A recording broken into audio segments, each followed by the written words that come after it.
Hi everybody, as always make sure you have the flipped class sheet in front of you so you can fill in the answers as you watch the video. As always, you can pause the video, you can rewind if you miss an answer. Mr. Wong's flipped class. Tomorrow's learning target is I can describe the conditions needed in order for a convection current to occur. So in your lab tray tomorrow, you'll have 2 plastic cups for water, one hot, one cold, 1 plastic syringe, 1 mini cup with cover, some red food coloring, some blue food coloring, and a convection cup. Tomorrow you're going to be doing 2 different experiments. They're both very similar. The only difference is going to be where the hot and cold water go in each experiment. So I want you to make sure that you pay extra close attention to that. So in experiment number 1, the first thing you're going to do is put your mini cup inside your convection cup in the little depression down there, like this. Once you have the mini cup secure inside the convection cup, you can then put 1 drop of blue food coloring into the mini cup.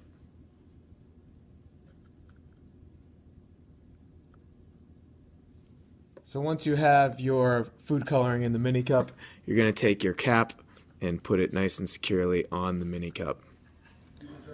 Alright, this is a syringe. To use the syringe, you need to make sure first that it is pushed all the way down. So this is a little pump that pushes all the way down like that, and that's how you start it. To fill up the syringe, you're going to dip it into the water and then start to pull. So you'll notice that the syringe fills up with water. So for experiment number 1, you're going to use your syringe to get about 5 milliliters of your icy cold water. So again, you're going to start with the syringe pushed all the way down, dip it into your icy cold water, and pull until you get to the 5 milliliter mark. So the 5 milliliter mark is right here. So that's perfect. If you mess up and you go a little too far, that's okay. I'll show you what to do. So if you go a little too far, let's say you get 7 milliliters, all you do is just push on this end. Make sure that you're squirting it back into the cup, but you just push until you're at the 5 milliliter mark. Now, using the syringe that's filled with icy cold water, you're going to stick it into one of these holes and inject your 5 milliliters of water into the mini cup. Try to make sure it doesn't overflow. Or if it does just a little bit like that, that's okay. So now we have our little mini cup filled up with icy cold blue water. And what you're going to do is have one of your teammates put their thumb over the top of the cap so that those 2 holes are covered. And then you're going to have somebody else pour in your warm water into the convection cup, filling it.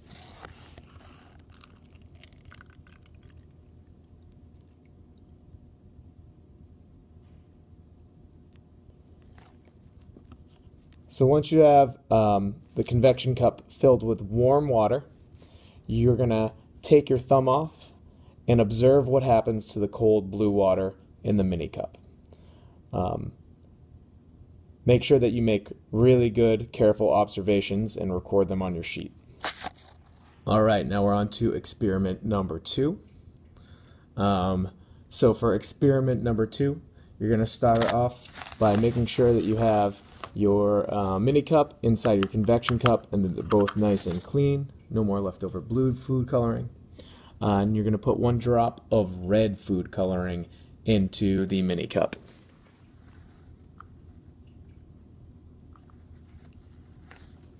Once you get your red food coloring in the mini cup, you can put the cap back on. And Now using your syringe, you're going to take 5 milliliters of warm water.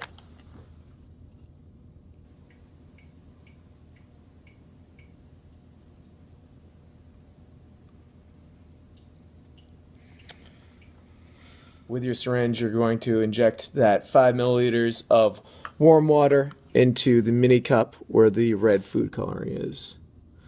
So that's the biggest difference between experiment 1 and experiment 2. So just remember, warm water is red, cold water is blue. Alright, again, you're going to try to not overflow that mini cup.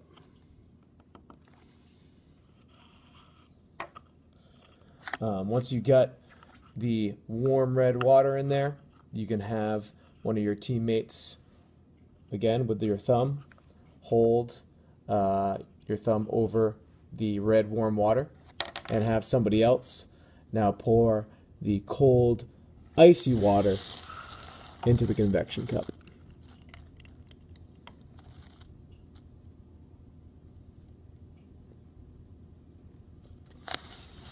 So now you have your warm red water in the mini cup and your cold icy water in the convection cup.